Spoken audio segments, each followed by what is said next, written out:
So now the last thing I want to take off is this, they call it a case, propeller shaft case. The clutch holder case. I want to pull it off because there's a bearing seal behind there that I might as well change. And that, it doesn't look too difficult. You got to pull the clutch holder off. And I'm going to end up replacing this bearing that came in the clutch kit. I found a really easy way to do this stuff. It's great when you're working at 30 below in Alaska here. You could throw this outside for 2 hours and everything would shrink, and then bring it in and heat this bearing and it would pop off a lot easier, and vice versa when it goes back in. And my freezer goes to 0 degrees, so I throw it in this part in the freezer, and this part I'll heat up with a torch a little bit, and they just drop on. I've had really good luck changing out bearings and UTVs and such. So that's just a little hint I came up with. Those probably could be lost pretty easily, so. And this thing, the clutch lever, I'm gonna pull that out too because it's really hard. Pull this off. It looks like there's some silicone on it, so it'll probably be a little tough getting it off.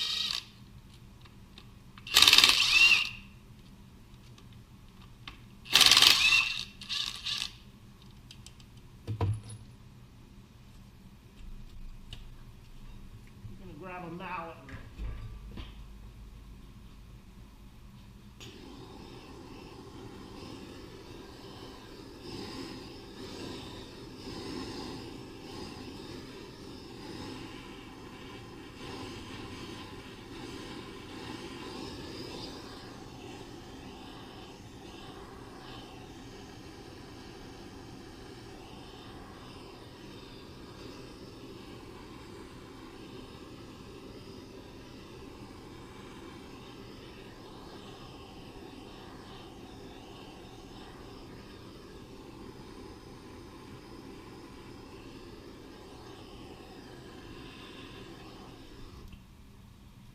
See what that does.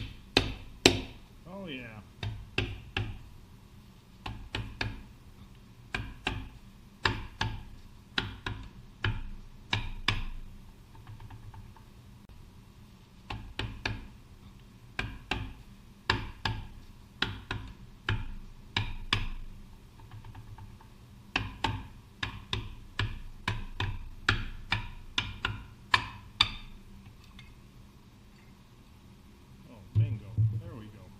Hitting on the wrong thing. Should have been hitting on that. Yeah, it just looks like that silicone in there. That's what the book says about a lot of stuff. So that's the bearing I'm gonna replace. It looks like it just started leaking a little bit right down there. Okay, so I'm gonna put a seal in this case housing that this is attached to the inside of the clutch housing where it comes out of the transmission. And again, I threw this seal in the freezer for about an hour, and then I threw a little heat on this component. You don't want to put so much that you're going to melt the seal, but then it just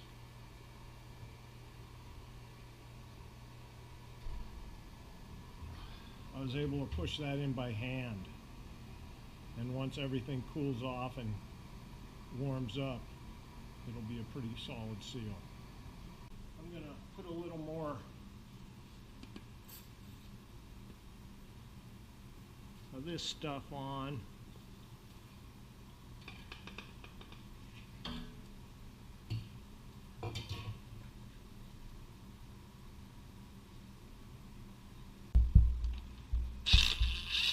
I don't know for sure, but this could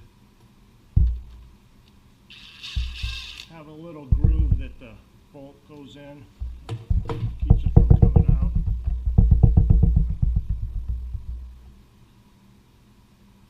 Let's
Yeah, that's sort of what it was.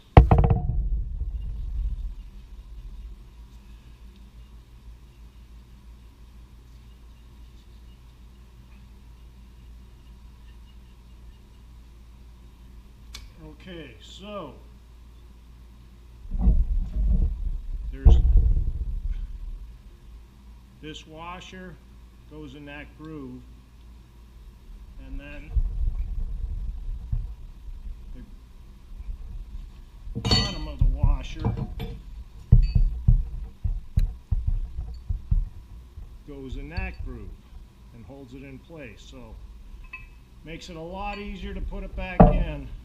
They dummied it down for me, which I need help sometimes. So that's where I am now. I'll talk to you later. Have a good night. Okay, I'm going to put in the rest of my clutch stuff here.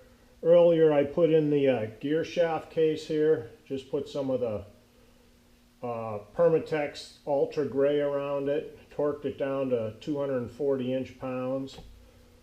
Interesting thing, if you saw me take this apart, I took these off and then I just manhandled it. There's a threaded hole here and a threaded hole there. It takes a metric 6. I don't know if it's a fine pitch or coarse pitch, but that pulls it off. So the rest of this here, we're putting in the clutch lever. Okay. The release fork. You see that groove there? There's 2 of these. They go in that groove and fit in that slot right there. So you can't really screw this up. And then the release hub and the throwout bearing. So I went ahead and put this in already. I greased it up a little bit. Yeah, it's like you need to grease it, but you can't have grease in here. Otherwise you'll get it on the clutch plate disc, and that could raise havoc. So basically you're just going to slide it in there. And I went and I WD-40'd this stuff and the face of this and wiped it down, because when I took all this apart, there's a little bit of like surface rust on this stuff. So I just figured it would maybe give it a little more lasting.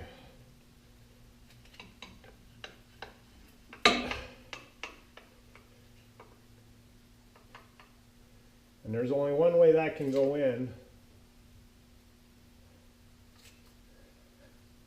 There's some of that WD-40 left on there. The problem was these are pretty tight fit. So you just need to give it a little tender love with this here little hammer. That feels like it's seated. I'm going to throw a little more grease on here.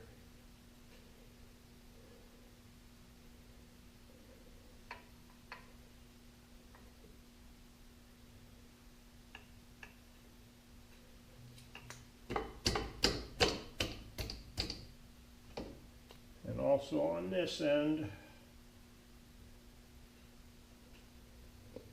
be nice if they had some kind of zerk fitting up here, because then you could grease these up occasionally, but it'd be hard to get at because it's all buried under stuff also. So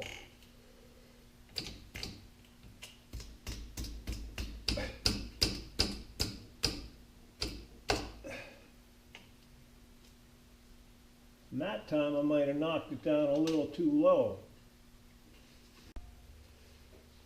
Okay, so I just had to play with that a little bit of adjustment, but I finally got it to seat.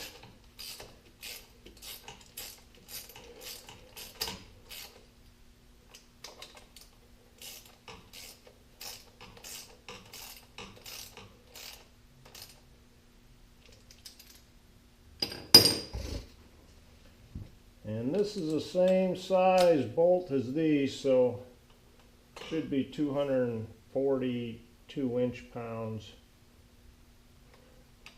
or a little less.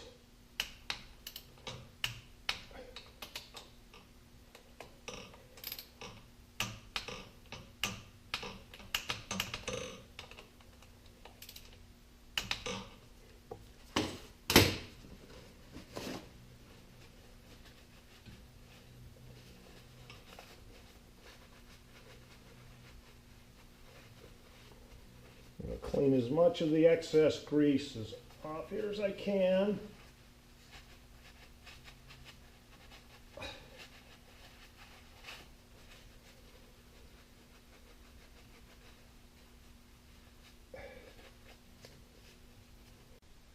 This release bearing. One of these wasn't going in correctly. See how it's shaped there.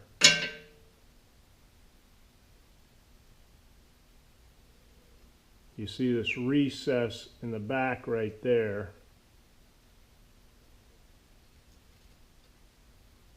This is supposed to be able to slide in till that's almost to the bottom there. One of these wasn't, this one wasn't doing it. I had to tweak it a little bit. This was bent a little wrong. Tweaked it and now it goes in okay. I'll just see if I can do it live.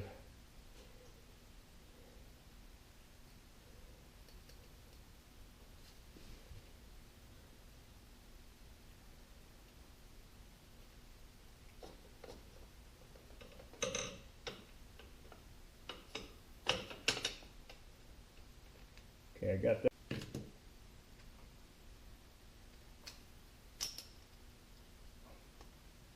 And there it clipped in that little recess on the back of this fork.